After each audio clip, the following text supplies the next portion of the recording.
Assalamualaikum warahmatullahi wabarakatuh, para pecinta buku dimanapun Anda berada. Kembali lagi bersama saya Andri Swandi di sesi baca buku Nurul Walam.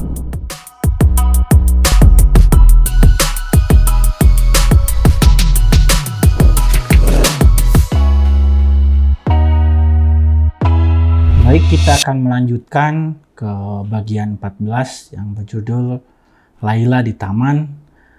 Tapi sebelum itu kita sudah tahu bahwa di bagian sebelumnya bagian tersebut kembali menceritakan tentang Laila setelah sebelumnya menceritakan tentang Majnun.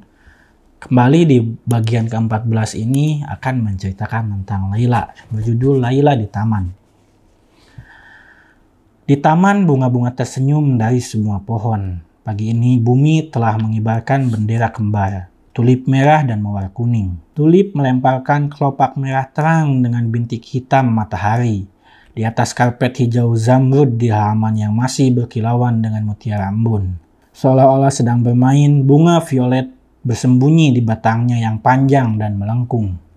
Kuntu mawar mengikat dirinya sendiri dan menunjuk tombak berduri. Siap bertempur. Sementara bunga teratai seolah-olah berhenti dalam pertarungan, mengistirahatkan perisainya di atas permukaan kolam yang seperti cermin. Bunga bakung telah membuka lebar cangkirnya, pohon kayu putih sedang menyisir rambutnya. Bunga-bunga pohon delima merindukan buahnya sendiri. Bunga narsisus yang bersinar tajam tiba-tiba terbangun dari mimpi buruk menakutkan seperti pasien yang demam. Matahari telah membuka urat nadi di pohon yudas penuh darah seperti anggur. Mawar liar membasuh daunnya di dalam air mancur melati keperakan. Dan bunga iris mencekal pedangnya dengan ganas. Di setiap pohon burung merpati cincin melantunkan kisah cinta dan di cabang paling atas burung bulbul duduk dan mendesah seperti Majnun. Sementara di bawah burung mawar mengangkat kepala dari kelopaknya ke arah burung seperti Laila. Pada suatu hari yang membahagiakan, saat mawar itu mekar merekah, Laila datang bersama beberapa temannya ke taman untuk menghibur diri di antara bunga-bunga yang indah, seperti para bidadari di taman surga. Apakah dia berniat beristirahat di antara bayangan merah rumpun mawar? Atau apakah dia ingin menghiasi hijaunya rumput dengan bayangannya sendiri dan bersulang bersama bunga narsisus dan tulip? Apakah dia datang sebagai pemenang untuk menuntut upeti dari taman ini dengan segala kemegahannya? Oh tidak, tak satu pun dari itu terlintas di benak Laila. Dia datang untuk meratap layaknya manusia yang dibakar oleh api cinta. Dia ingin berbicara dengan burung bulbul yang dimabuk gairah, menceritakan rahasianya, mengadukan penderitaannya. Mungkin saja angin lembut yang bertiup melalui taman mawar membawa isyarat dari jauh, dari sang kekasih. Laila mencoba menemukan kenyamanan di taman. Dia melihat taman sebagai hiasan yang membingkai gambar kekasihnya tercinta. Mungkinkah taman itu bisa menunjukkan jalan ke taman surga? Namun teman-teman yang menemani Laila tidak tahu apa-apa tentang semua itu. Untuk beberapa saat, gadis-gadis itu berjalan di antara rumpun mawar. Kemanapun mereka pergi dengan sosok ramping seperti pohon cemara dan wajah indah serupa tulip. Bunga-bunga itu mekar 2 kali lebih indah seolah-olah sedang bersaing. Sementara para gadis itu beristirahat di sudut taman yang terpencil dalam kegembiraan dan tawa,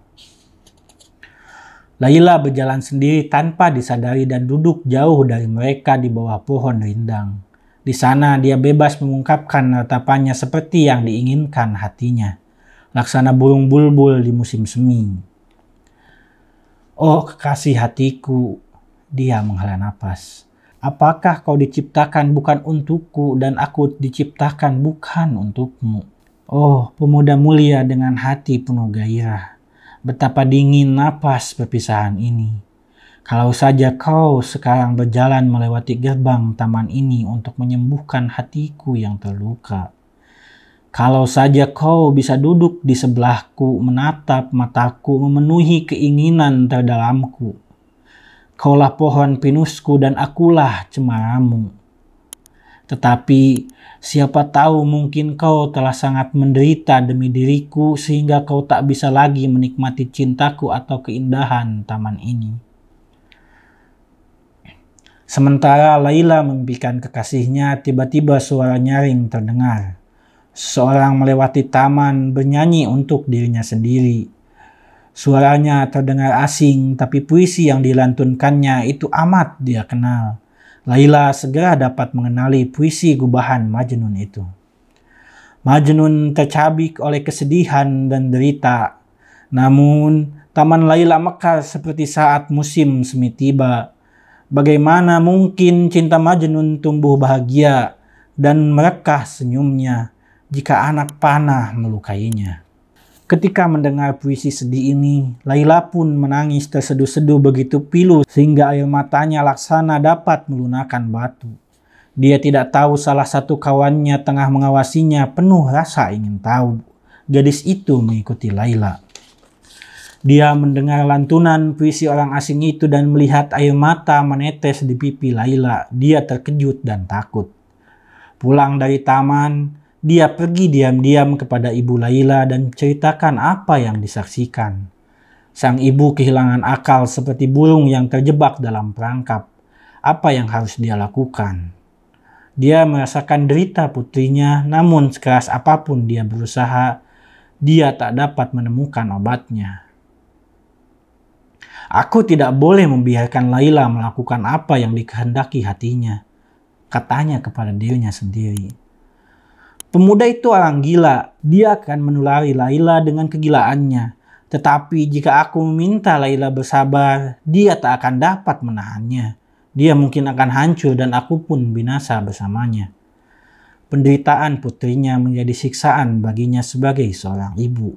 Laila tidak menyadarinya, dia tidak mengungkapkan rahasianya dan ibunya juga tetap berdiam diri. Baik, alhamdulillah itu bagian ke-14 dari buku Laila Majnun ini dengan judul Laila di Taman. Di sini kita dapat menyadari betapa dalamnya cinta Laila kepada Majnun.